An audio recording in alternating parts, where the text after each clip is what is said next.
So guys, I welcome you all into this dellboomi session. We couldn't have session for last 2 days. Sorry about that. Was stuck in some of the issues. So we'll continue from where we left, right? So in the last session, we talked about extensively about return document shape. Yes, we talked about how to split a single document into two different documents and make them process as a bunch. Yes, which shape helps us to do that? Return documents. Return document shape, and that return document shape is typically put into a subprocess where we have a branch shape and different branches of the branch shape are attached to the return document shape, so that return document shape waits for all the branches to execute, collates all the documents and returns it back to the main process, right? Apart from this, I think we talked about how to Zip the file. zip the documents or zip the files, right? We see how to name the files which are being zipped, how to name the file, how to name the zip file. So we saw two things, right? How to name the zipped file and how to name the files which are inside zip, right? So we saw that we try to uh, add this all. Apart from that, we talked about the mail connector, right? And how to override the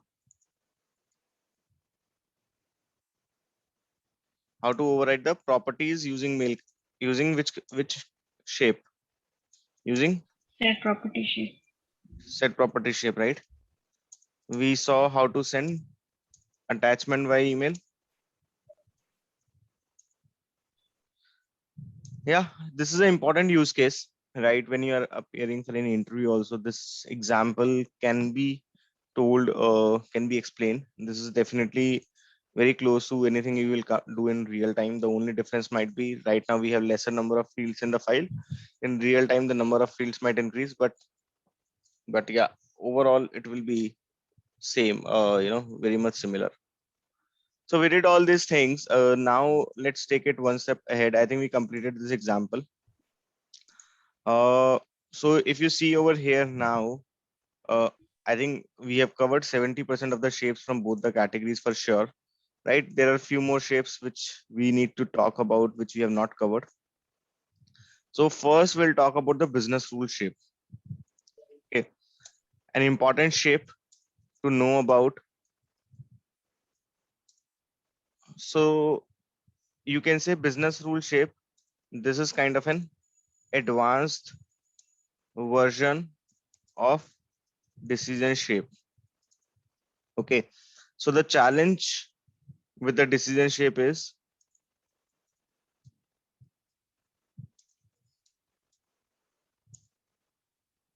you cannot write nested conditions, right? So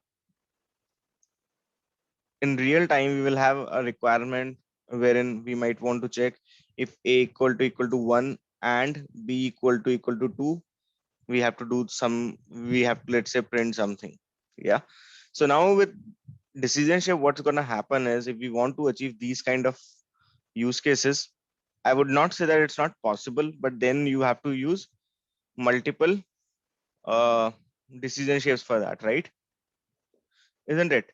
You have to write multiple decision shapes, and when you have lot of expressions like this, right? I just wrote one condition, but you can have more expressions like this. It becomes really difficult to achieve those with the help of decision shape. Another important thing which is missing from the decision shape is that it cannot iterate over the element, over the multiple occurrences of an element inside a document. I am not sure how many of you understand this, but this is an important point. We discussed this multiple times. So whenever we have a document, right, where we have multiple occurrences of an element, right? So what is the tendency of a decision shape or a route shape? It checks the first occurrence of the element and accordingly it decides the flow of execution, right? But business rule shape is an exception wherein it can iterate over such reoccurring elements and can decide the flow of execution. Okay, it has two branches. What are accepted or rejected? Okay, it will have two branches, accepted or rejected.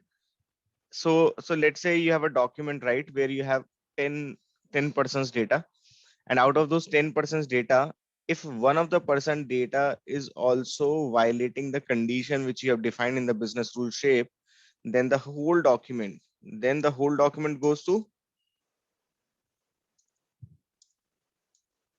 rejected branch. If all the conditions are evaluated to true,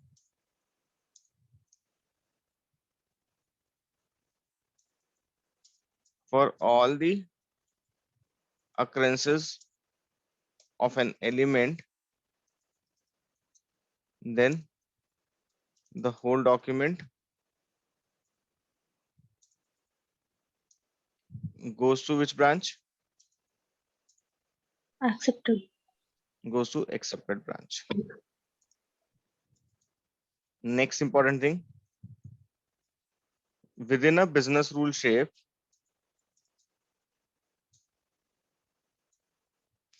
we can have n number of rules defined.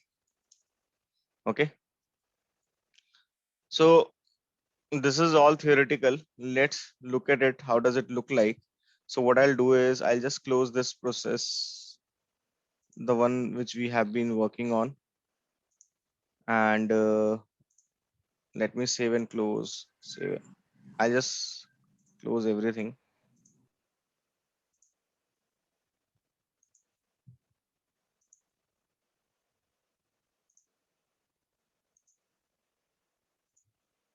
Okay, so now what I'll do is I'll go back to the folder we have been working on, this one. Then here there are a lot of folders. In this one, I started creating a process, right? There are a lot of processes we created. Some many of those are sub processes, right? So I will just create a new one.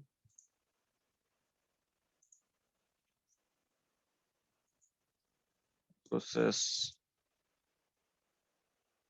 Okay, I think I didn't give the proper name. Now I'll give it. Okay, so I'm just trying to explain the business rules over here. We'll start with a start shape of, let's say, no data type. Yes. All right. So last time we saw JSON format also, right? I think we have got some basic idea about JSON, right? So now what we want to do is we want to produce a document, right? Without reading it from the end system.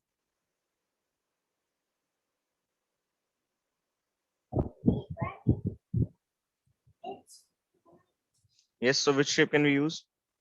Message shape. Message shape. Okay. So we can use a message shape, right? So let's use a message shape over here. And in the message shape, let's say I have a element.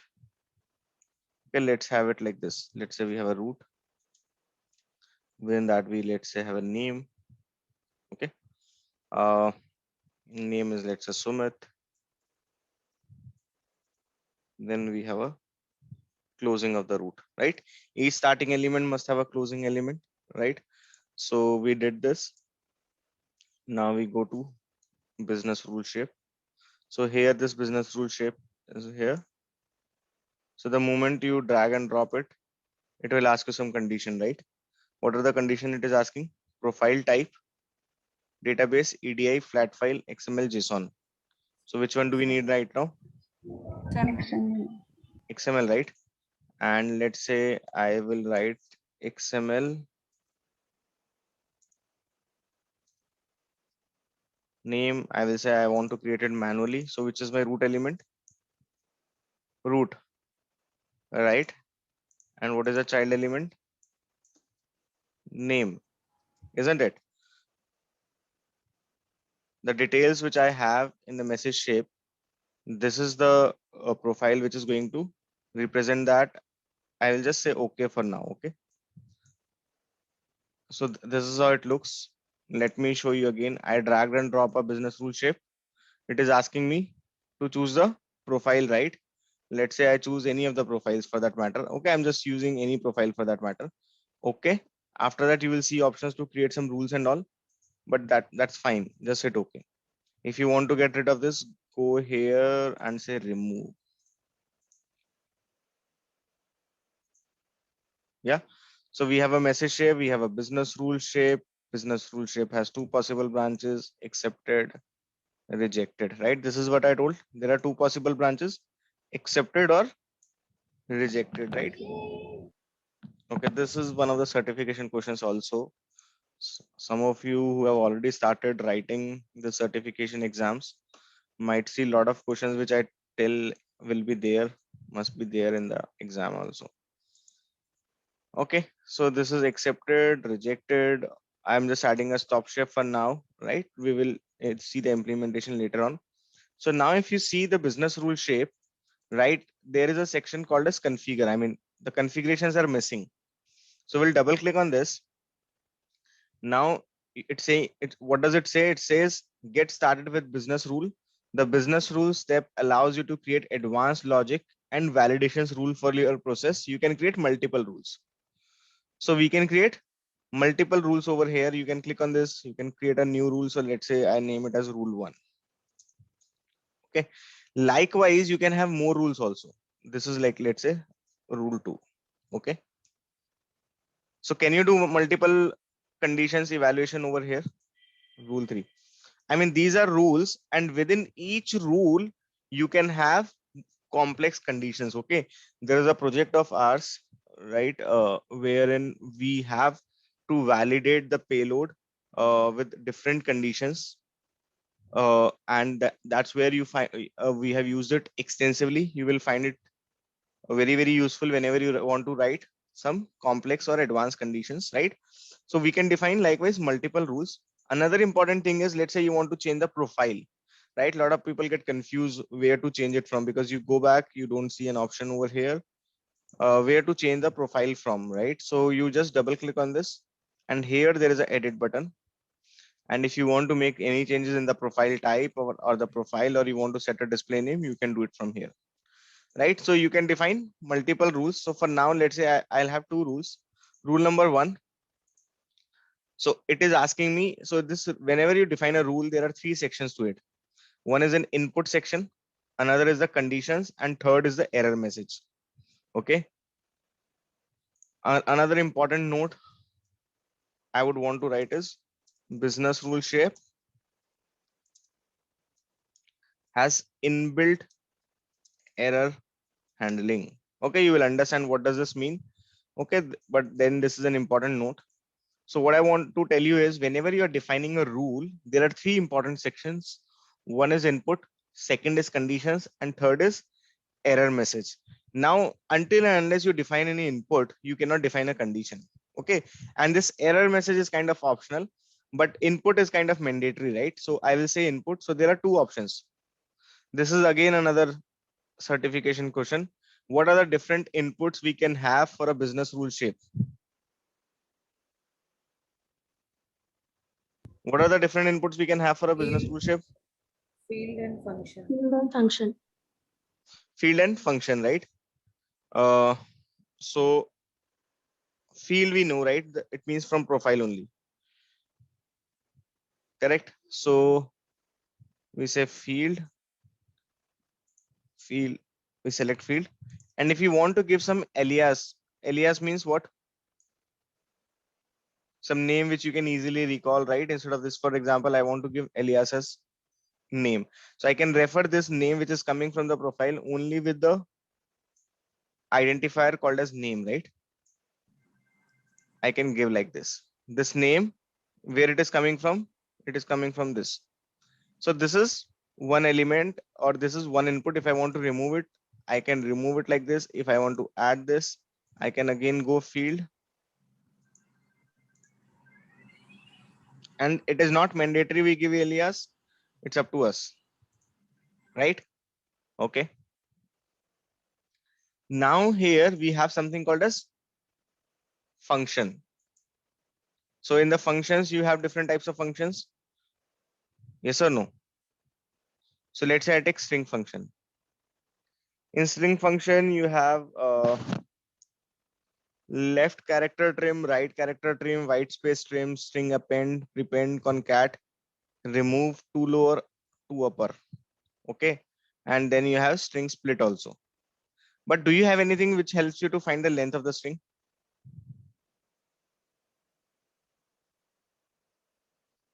You don't have anything, right? No. So if you, let's say you have to find the length of the string, how do you do it?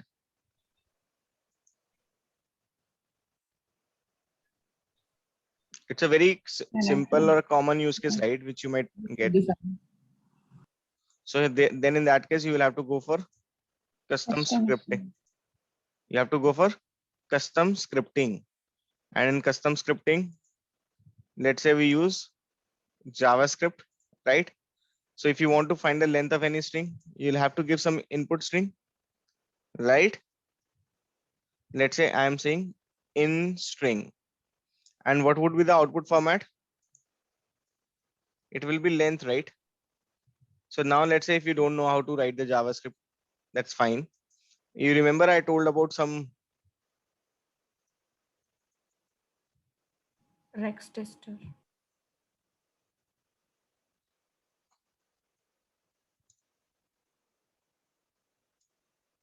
I told about this Rex texter few days back. And I told here you can execute any of your scripts. It is not mandatory you guys use that. It's up to you. Now this is my script. Before I write anything over here, it's better I would want to execute it over here. I'll open up one more tab. I'll just type JavaScript to find. I'm telling you how should be your approach, right? JavaScript to find length of the string. So you have a lot of stuff, right? So let's say I go to this one, W3 schools. It is telling me you use str.length. In str, you should have the string and it will return you the length, right? You have options to test it from here. These are not so user friendly. I find this as very, very user friendly. So how can we test it out? Where name is equal to Sumit. Yes, where name is equal to Sumit. Then what we can do? We can straight away go and try to print it. How to print it? So you can see the format here also, it is there, and even it was there.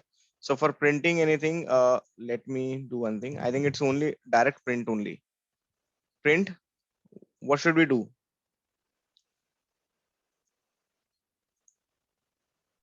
We have string dot length, right? So can we write name dot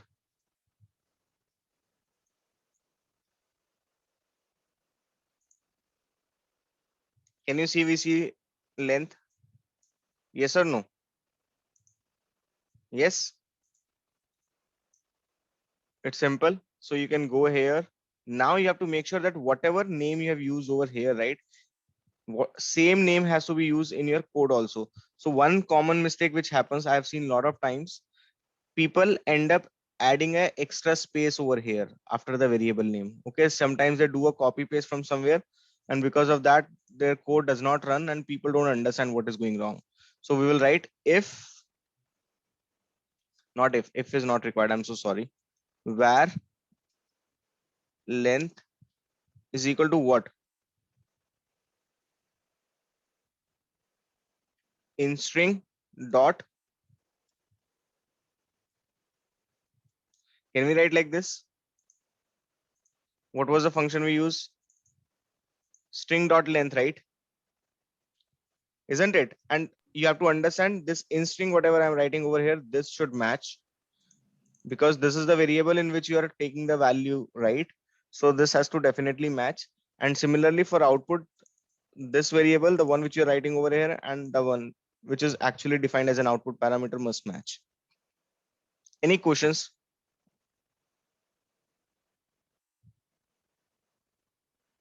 So this is a function which will help you to find the length. Okay, so I'm defining this as a string length. Okay, now it is asking me to choose the input string. Can I choose this one? Yes or no? I can give name. So now how many inputs do I have? Two inputs, Two. right? One input is a Name. field and another is a function. Function. Yes. Okay. I'll go back. You can see the business rules right over here. So in second business rule, have we defined anything so far? No, right? We haven't defined anything. That's fine. So now there are two inputs. I can have inputs as fields as well as functions. You saw how do we have function as an input. Now for this function to work, we had to give this name, right? So that field was required or not? Whatever I took on the top, was that required or not, even for this function to be called? Yes, it's required. Because if I'll define a function and if I don't have any input parameter to pass, then that function will not make sense, right? Isn't it? That function will not make sense. Here I defined a function, but then while defining the function, I had to pass some values. So I had to give some string, right? So I can choose here. Why do I only get option to choose this? Because I already added this, right? So let's say I remove it. I go back here and let okay. It's still reflecting over here. And probably the reason it is reflecting over here is because for this profile type, right? Here, I think the profile type has been chosen as this one, and that's why you get that as an option. But that's fine. We will add the field also, and that field was name, and I'll give alias as name. Okay. Save again. Come back. Okay, so my condition is now here we have to define the condition. So I'm saying add a condition, and the condition is the name. So you have the parameters, whatever you define in the input, you can select over here. The name should not be equal to what? Let's say it should not be equal to static, and in static you're writing empty. That's all. Name should not be empty, and you want to define one more condition. What is that condition? The length should be less than equal to, let's say, again some static 20. Yes, name is not equal to empty and the length should be less than equal to 20. Yes, this is first rule. For now, I'll delete rule number 2. There is only one rule. And in that one rule, do we have a condition where we are doing two checks, isn't it? The name is not equal to null and the string length is has to be less than equal to 20. If these both condition get satisfied, then the control will go to which branch? Accepted. Accepted branch. Otherwise, the control will go to the Rejected. rejected branch, right? So first we define this condition, save. Here, let's see the value of the name. So what do you think? The control should go to the accepted branch or rejected branch with the input we have right now in hand? Accepted branch. Accepted branch. Let's test it out.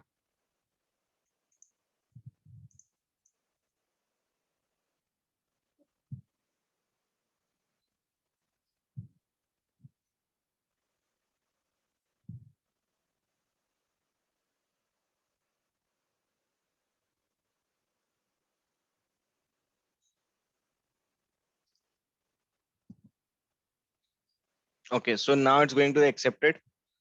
It's fine. Let's see the, so when you go to the accepted, you will see the same input document which was given to the business rule shape. Yes. So it is satisfying the condition. Now we'll go back here. Next thing. So what I'll do is I'll make it as Sumit Agarwal, and this name maybe. Now, does it cross the 20 characters? Yes. So I save. Now, what do you think? Where should it go? Rejected. No, not if it is or if Sumit, have you given them their And condition and or? I have given and. So it will go to rejected. So it is going to the rejected branch. But in the rejected branch, you see you are again getting to see the document, the same document which was given as an input. But do you see the reason of rejection? No. You don't see the reason of rejection, right? Now, in real time, you might want to know the reason of rejection, because you might define, right now we have defined only one condition, right? But in real time, we may have, let's say, 20 conditions, 30 conditions. So we would want to know which condition got failed, right? So what we can do over here is in rejected branch, let's say I use notify shape. Notify shape can be used as a logger. Yes. Yes. Okay. Nice. I would say the reason for rejection is some placeholder I'm creating, and from where I'll get this placeholder value, I'll go to plus, I'll go to there are a lot of properties. So there is a property called as a document property, and under document property there is a section called as connectors, trading partner, and there is one metadata. Metadata. Under metadata you go to base, and in base you have something called as business rules result message. This is a very, very important note. If you want to know the reason for rejection, you have to go get it from a property, business rules result message. Did we populate the rejection reason in this property? Did we create this property? No, we did not populate it. It is automatically populated by business rules shape. And that is why I mentioned that business rule shape has inbuilt error handling. If something fails in the business rule shape, if any of the condition fails, it implicitly populates an error message in the property called as business rules result message.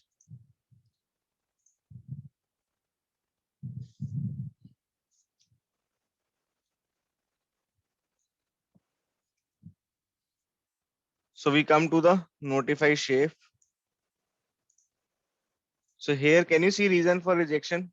Anything? But one thing is very clear, which business rules has failed? Rule 1. One has failed, right?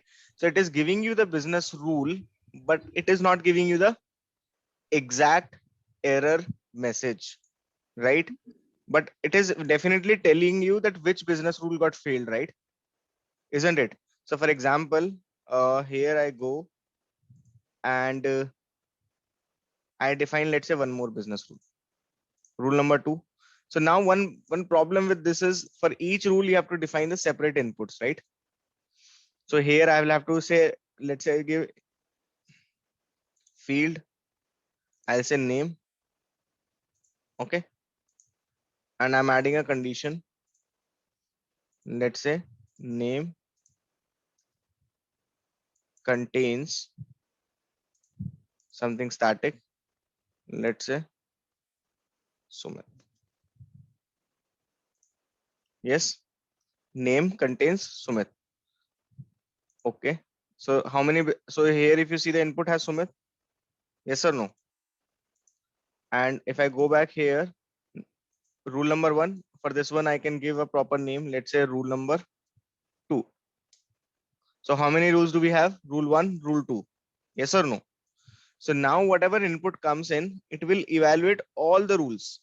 Okay, it will evaluate all the rules, and even if one of the rules gets failed, then the control will go to the accepted branch or rejected branch. Rejected. It will go to the rejected. So all the rules must pass for the document which is coming as an input. Understand this very, very carefully. So now what do you think? The control will come to the accepted branch or rejected branch? Rejected. Rejected. It comes to the rejected.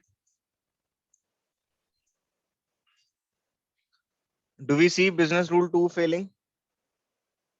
No, right? Only which one is failing? Rule 1. Rule 1. And please understand that the behavior of the business rule shape is it will evaluate all the rules and it will give you the summary. The way, so now let's say we change this condition. How do we change the condition? Here you see a edit button. So I say name. If name is equal to, let's say static is what I'm choosing. And here I'm writing empty. So if it is empty, then this condition will be true.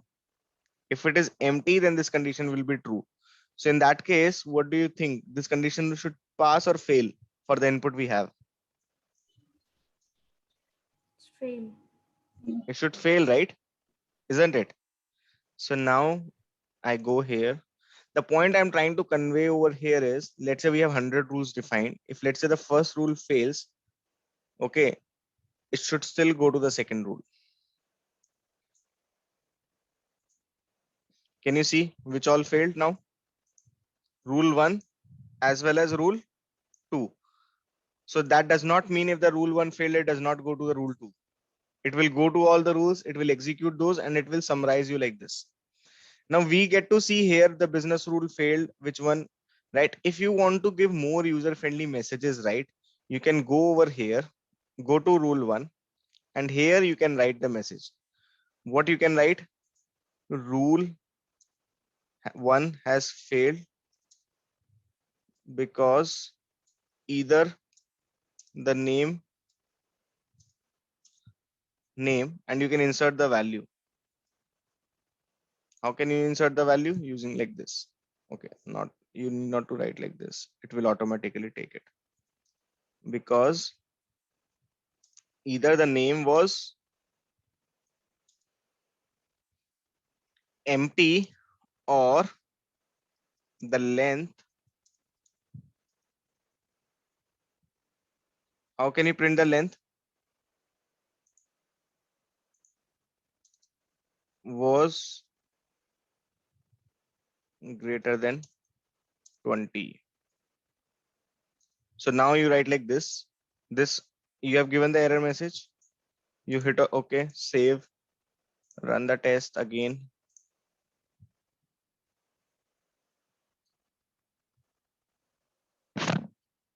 Come to this one. Scroll down. Can you see reason for rejection? Rule 1 has failed because either the name. Can you see the name getting printed? Was empty, or the length. Can you see the length also? Was greater than 20. So now it looks like more meaningful, more user-friendly message. Yes. So what I'm trying to say is you have a provision to define your error messages over here. So you can go to rule 1 back. You can define your own error messages over there, right? These can be some dynamic messages also. When I say dynamic means some part will be static, but those values you can pull it dynamically, right? There is rule 2. Now I'll get rid of rule 2 for now.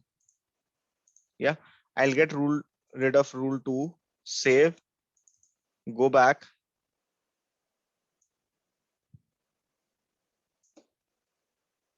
Save again.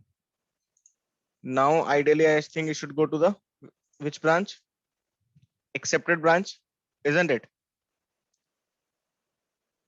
It goes to the accepted branch. Absolutely fine. Now here is the profile. Now if I want multiple names to come as an input, what should I do in the profile? Max occurs unbounded. I should make max occurs as unbounded. Very nice. I did so. Now I add one more name. And let's say like this one is like this. Now what should happen?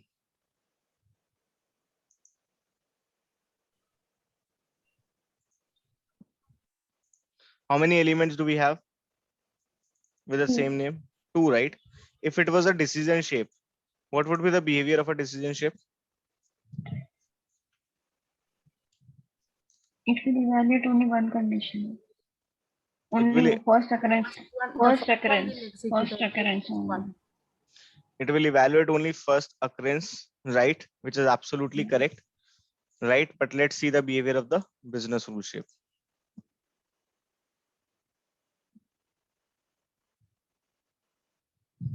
The control is going to which branch? Rejected branch.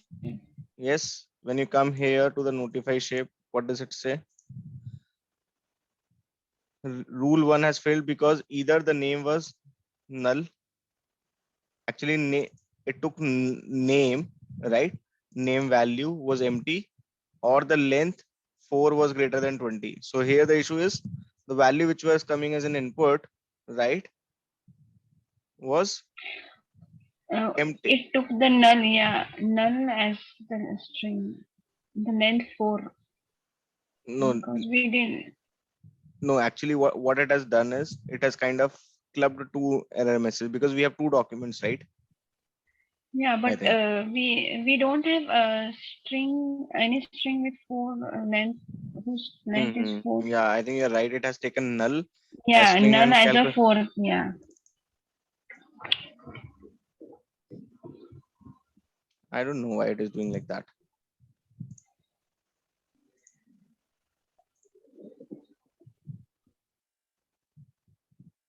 I mean, it is rejecting it. The condition is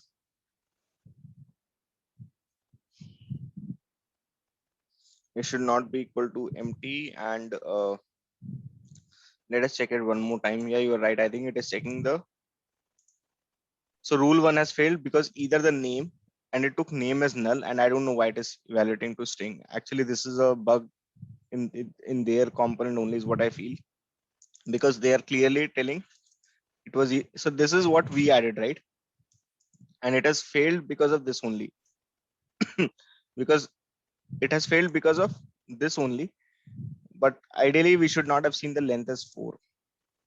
Okay, then this is kind of an issue.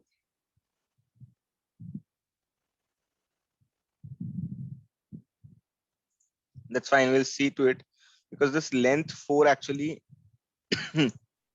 is being written by our function, the one which we wrote, isn't it? Mm. Yes. So let's say I give here this one. Let's see.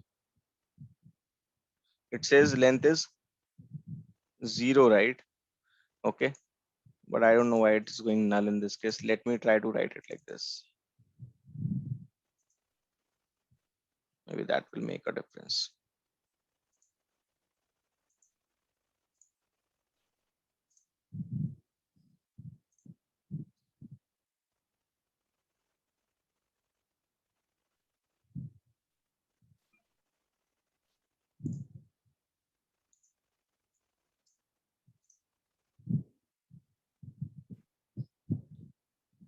It's still showing this one. That's fine. We'll look into this. Okay. Actually, that 4 length is being returned by our function only. Okay. Because we are giving name as an input. Ideally, it should not have given us 4 because it was null, right? Maybe we can add a condition in our function, right? If this is so if it is empty or null, so what we can write, we can go here, not this one, sorry. Okay, let me go to the business rule shape. Here, this is the function, right, for which we are giving as an input. Yes, length is equal to in-string dot length. And in-string, what should be going? Maybe it is coming as null, right? I don't think it should have come as a string, but I don't think this is fine. But let me try to write like this: if in-string is equal to null, or in-string equal to, let me try if it works, is equal to empty, then what should be the length? Length should be 0, right?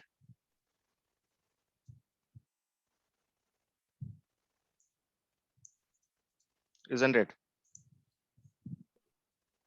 And I don't need to define it multiple times. What I can do is, in fact, I can come over here. I can define it over here like this. And then I can keep it like this. This one like this. Initially, I'm initializing length to 0. If it is equal to null or empty, length, again, even we can ignore this. We can write one condition also, but that's fine. Let me try to save. Okay. Because that null value is going as a string to that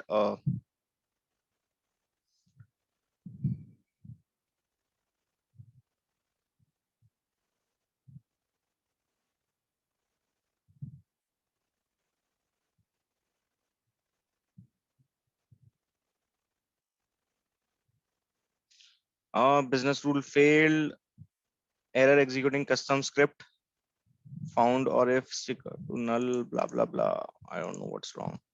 Let me check it out, guys. We go here. Yeah, it's showing issue in that script only. Okay, so this is a common problem you might also encounter. So what we'll do is in all such cases, we'll prefer writing like this.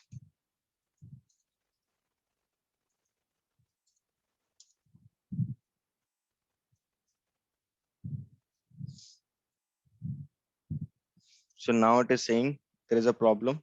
Okay, so I think here for or probably this is used.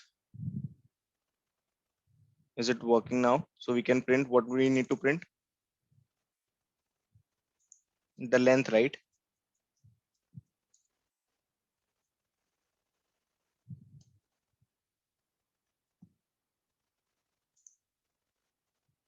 So printing the length as 5, 0, 0. So I think the operator was an issue. Okay, maybe in for or we have two different conventions, right? In some languages it's or, and in some languages it is pipe symbol. So I don't remember, like there are different languages I work on, so that's fine. Let's run it now and see if it works. Yep.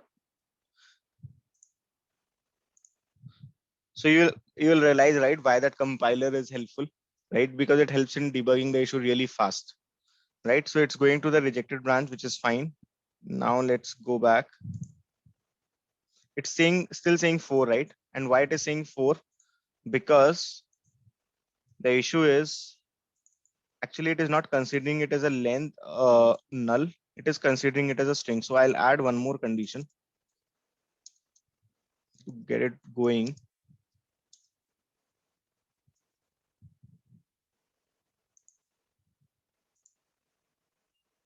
I think it should work now.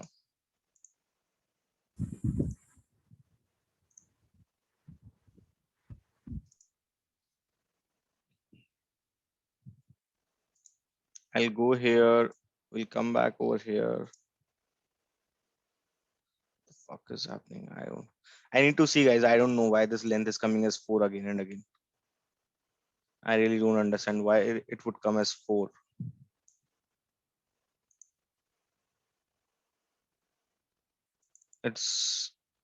We are not passing anything. It goes here as an input, rule 1. It will go name. Here we are giving it as an input. Let me check one more time. Even we checked equal to null.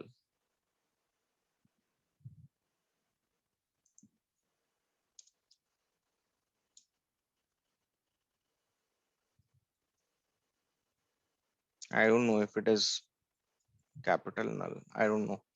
Different in some languages null is represented like this. In some of them it is represented like this. This is the last condition we'll check. Otherwise we'll park it. We'll move on.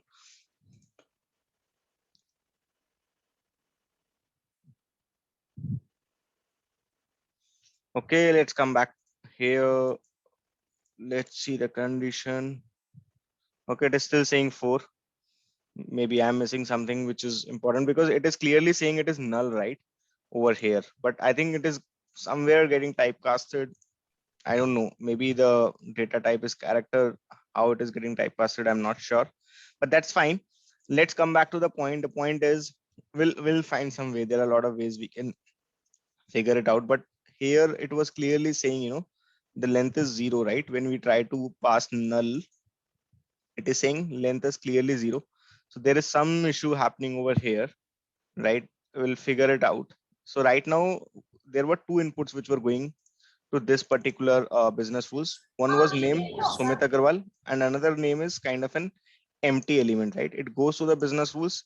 So rule number 1 will get executed for both the entries. For the first entry, it is not equal to empty and it is less than equal to 20, right? So the rule was valid for the first entry, but for the second entry, rule became invalid. So what we have written, run 1 has failed because the name 1, right, was empty or length 2. So here name, when I say 1, the name is coming as null, which is fine. But length 2, how is length calculated? Length is an output of what? If you see, it's string length. And here in the length, we give one input, right, in string, right, where that in string is getting mapped from. It is getting mapped from this root name. I think here there is some issue, which is fine, right? We'll look into it, because of which it is getting returned as 4, but ideally that should not be 4, that should be 0. Okay, we will see why it is not. Even you guys can try. I will also take a look at it, why it is coming as 4 and not 0, because that NULL is somehow going as a string, and that's why it is continuously getting returned as this one, right? Not sure, because we tried adding null, empty, null as a string, NULL, still it is not going. Instead of going to if, it is continuously going to else. Okay, but that's fine. So I'll try one more thing. Okay, I'll just try this. Okay.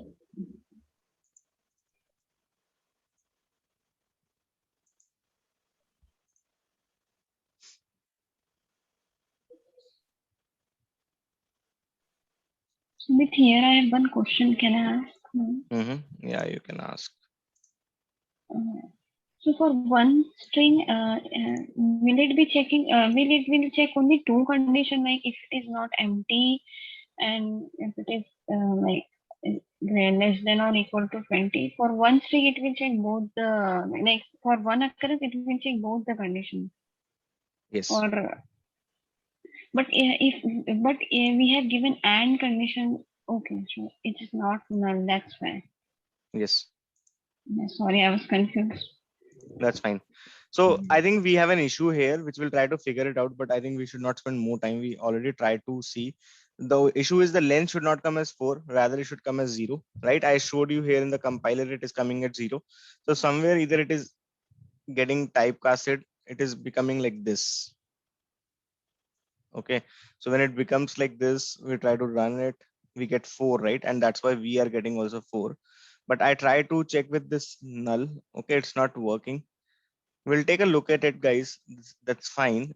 Okay, but the important point which you have to understand is that we had two occurrences and it is evaluating the condition for both the occurrences, and accordingly it is deciding whether the condition control should go to the accepted branch or rejected branch, right? Even if one of the occurrence is failing, then the whole document is sent to the rejected branch, right? So if you have any such requirement wherein you want to check all the occurrences, right?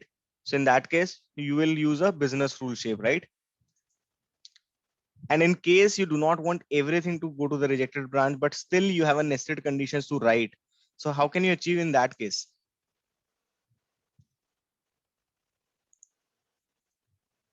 You can split the document, right? Isn't it? In that case, you can split the document. So we can go here, we can say split documents. Which profile is that?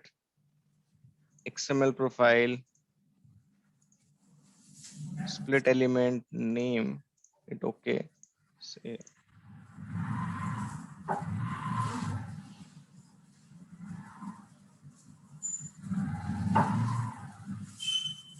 So you see accepted and rejected both getting executed. Okay, but whenever we have such kind of scenario, accepted will always execute first, then rejected.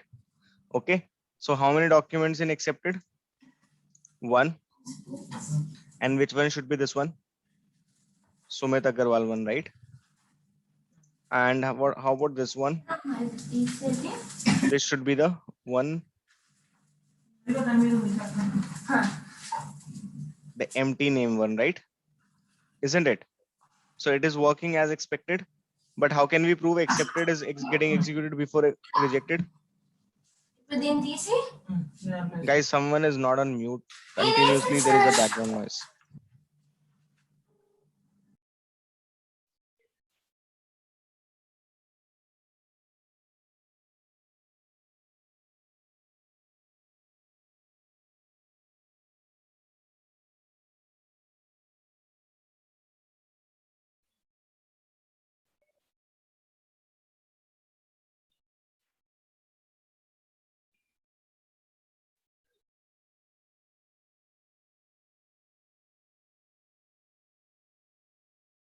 Excuse me, Sumit, you are mute.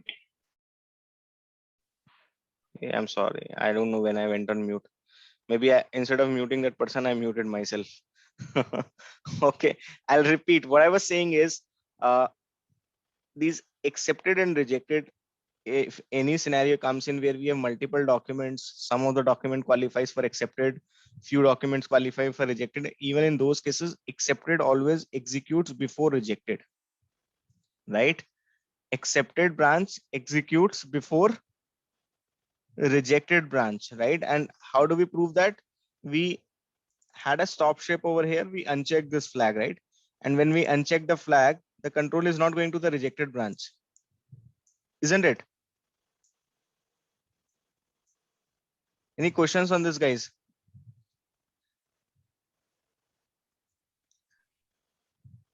So I hope you understand different things about business rule shape, right? It can evaluate multiple conditions. We can write nested conditions.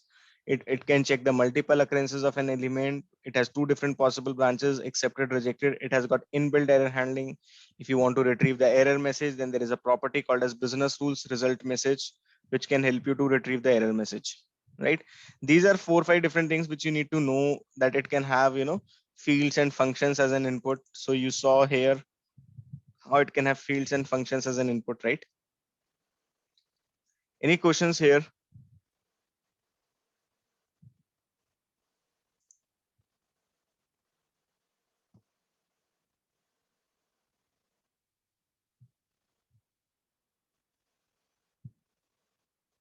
Okay, if we are good, let's move on, right? So I think these are the few things which you need to know about the business rules result message, nothing more than that. I mean, once you start working in real time, maybe you can explore further. So now one more shape which I quickly want to cover is the cleansed shape. Yeah, cleansed shape. Some people call it as cleans, some people call it as cleanse. Okay, so cleansed shape is used for validating the data against the schema. And what is schema in BOOMI? What is schema in BOOMI called as? Profile. Profile. Yeah. So clean shape is used for validating the data against the schema. So in profile, we can define certain validation rules such as length of the string. Okay. So in different profiles, we have different rules possible. So one of the common rule is we can define the validation rules such as length of the string, and using this shape, we can validate the rules which are defined in schema. So you can only validate the rules which are defined in the schema. So there are two types of validation. One is like the data validation. What is the meaning of the data validation? If the length is, let's say you want to check if this particular field contains some specific data. Let's say if this particular field contains Sumit, if this particular field value is let's say less than equal to 20, right? There you are checking the values, right? Whereas there are other validations which are like schema level validations, where you want to check whether this field is present or not, whether this field has a specific length or not. So when you want to do those kind of validations, typically we use schema level. So those all are also called as a schema level validation. So there are two schema level validations and one is business rules validation. So I'm telling you this from a generic standpoint, okay, not from BOOMI standpoint. Whenever you're working in integration, these are two different types of validations you can do: schema level validations and the business rule validation. Schema level validations will include like null check, right? It will include like mandatory check. It will include like length check, right? Data type check, right? So there are many others, but generally these are the validations which will be there in the schema. Business rules means it will check whether it contains the value greater than some specific value, right? It contains some specific string. So for business rule validations, which shape we will use in BOOMI? We will use either decision shape, route shape, and most preferably you should use which shape? Business rule shape, right? Business rule shape should be used. And here for this one, we can use cleanse shape. So cleanse shape is not so powerful, right? Maybe they need to extend the functionalities. It is not so powerful. The only I would say differentiating factor with the cleanse shape is it is not only used to validate the data, but can also repair the data. It can also repair the data. This is a very, very important note about the cleanse shape. Okay, this shape is typically used before the map shape. Okay, so let's take an example. So I'll just remove the stuff from here, and now we will introduce another shape called as cleanse shape.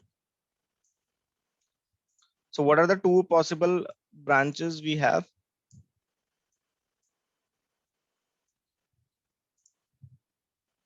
The two possible branches are clean and rejected. Okay, clean and rejected, isn't it? I think until some time back, the name of this clean branch used to be repair branch. They modified this name, but right now we see the names are clean and rejected. Now, when we go to this clean shape, we can choose XML profile. So this is the profile we have, right? If you go back to this profile, do you have some option to enable some validation? The only option you have is field size option, isn't it? Can you write like this? So let's say you write minimum length has to be, let's say 1, and maximum has to be, let's say 20. Okay, minimum is 1 and maximum is 20.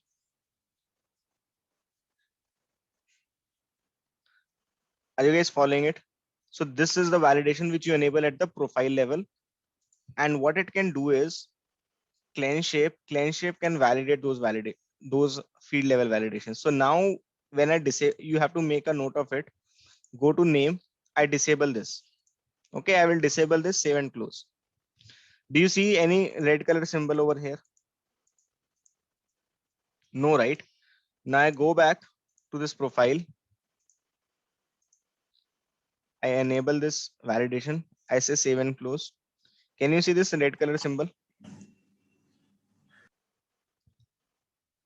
So the point I'm trying to make over here is it is only going to validate for those fields where you will see this kind of symbol. If you read it, the cleanse shape enables you to validate document field values and either repair or reject the document before further processing. So here what you can do is you can validate certain fields, right? If you want, you can repair the data. Okay, if you think things are not fine, right, and this is not going to work, you can reject the document there and then. Instead of mapping it, pushing it to the target system and then failing, you can reject it yourself also. So now if you see what it is saying, this field has a minimum length validation as well as a maximum length validation, right? So now let's say if it is not meeting minimum length, what do you want to do? You want to repair it or you do not want to repair it? Let's say I don't want to repair it. If you want to repair it, what are the options you have? You can prepend certain characters or you can append certain characters. What is the difference between prepend and append?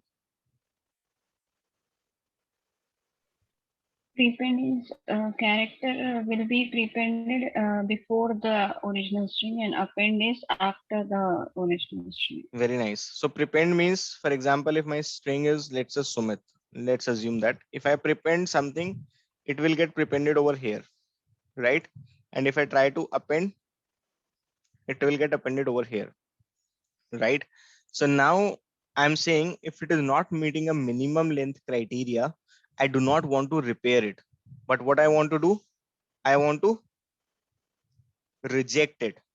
And if it has maximum length restriction being violated, I want to kind of repair it. And what are the repairing options I have? Trim the leading characters or the trailing characters. What is the meaning of leading and trailing? How does it differ? Leading is before the string and trailing is after the string. Very nice. Leading means before and trailing means after. So I will say trim trailing characters. I'll say save. I'll just add a stop shape quickly over here. Let's try to understand this.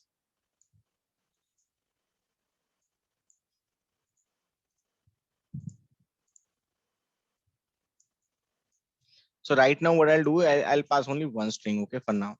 And let's say this is the string.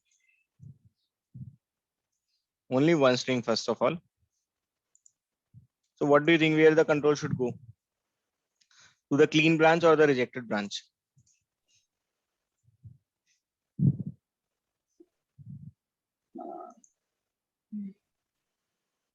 Let's check the rules again.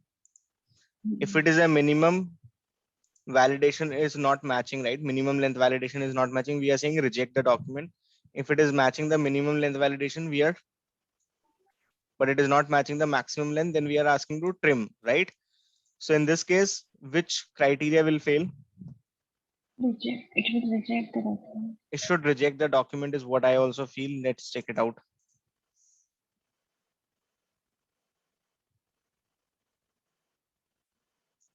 Is it rejecting? So what do you get to see over here in the reject? You get to see the document itself. But if you want to see the error message, how can you see that? I'll copy this over here.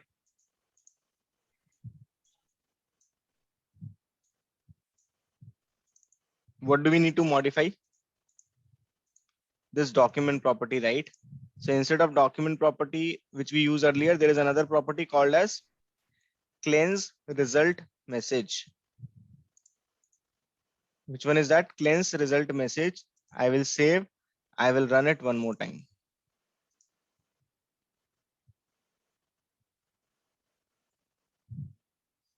Okay, I come straight away.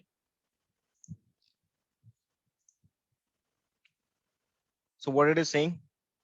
Reason for reject. So this time error message is getting automatically populated. Yes.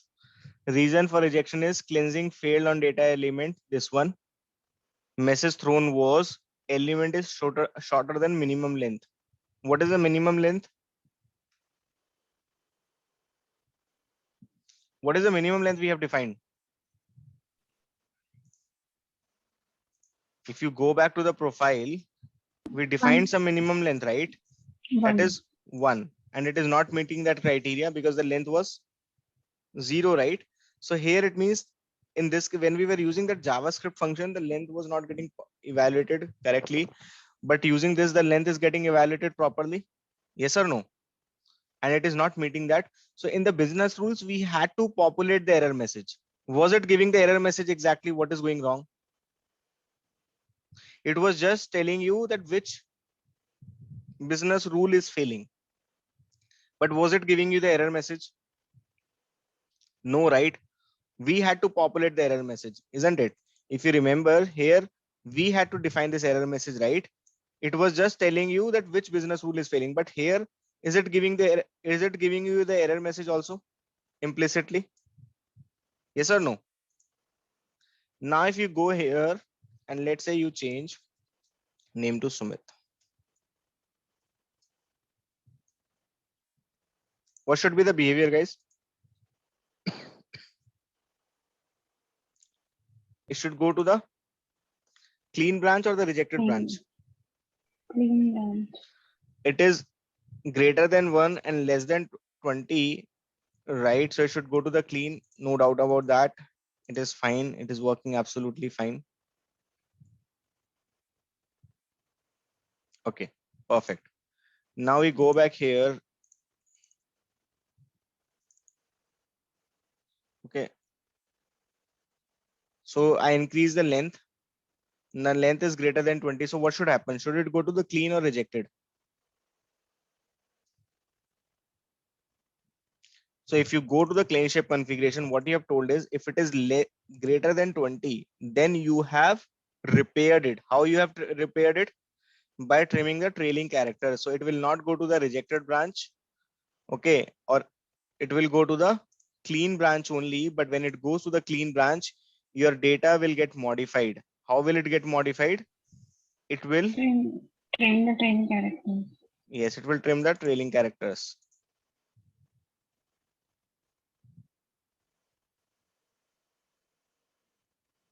Yes, so it's working as expected. Now, one more scenario which I want to test before we move ahead is we have one more name. Yes, we have one more name.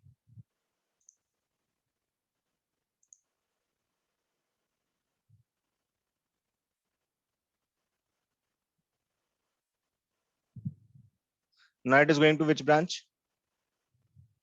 Rejected, right? What is the reason? Element length is shorter than minimum required length. So now once we go back here, what was the data we have in message? This one, right? So is it iterating over all the occurrences? Yes or no?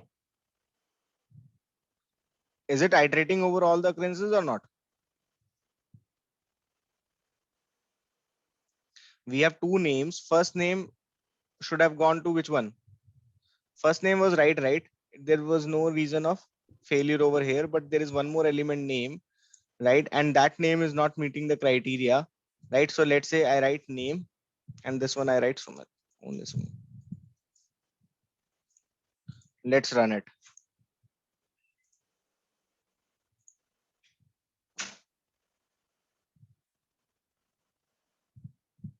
It's going to which branch?